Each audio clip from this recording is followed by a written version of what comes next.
لیکن مجھے یہ بتاؤ کہ بیت المقدس کی دیواریں خون سے رنگین ہو گئی، فلسطینیوں کے خون سے رنگین ہو گئی، امت مسلمہ کے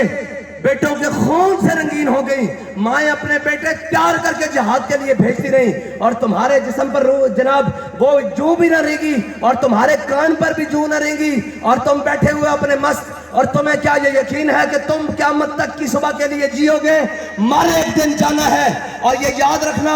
مر وہ بھی گیا، مشرف بھی مر گیا، اور جناب ضیاء بھی مر گیا، اور مر تم نے بھی جانا ہے، لیکن بابا بتا کر کیا ہے، مرنا ہے تو شان سے مرو، آؤ ذرا عزت سے مرو، اور مر تو ظہیر الدین بابر بھی گیا، اور مر تو جناب اس کے مقابلے میں رانا سانگا بھی گیا، 80,000 کا لشکر لے کر رانا سانگا سامنے کھڑا تھا، اور جناب ظہیر الدین بابر کا 12,000 کا لشکر، اور ظہیر الدین بابر نے ایسے تقریر کی، اس نے کہا ابھی ہماری جنگ ہوگی، بڑے گمسان کا رن پڑے گا، بڑی تلواروں سے جسم کٹیں گے، بڑا کچھ ہوگا، اس نے کہا ابھی دیکھنا ہم سارے مارے جائیں گے، ہماری لاشوں کو گد کھائیں گے، ہمیں دفنانے والا بھی کوئی نہیں ہوگا۔ اس نے جب یہ تقریر کی فوج میں مایوسی چھا گئی، اس نے کہا اچھا اب ہمیں یقین ہے کہ ہم نے مر جانا ہے تو آؤ ذرا شان سے مرے، اور جب اس نے یہ اعلان کیا کہ جب ہم نے مرنا ہی ہے تو شان سے مرے، 12,000 نے 80,000 کو شکست دے کے رکھا۔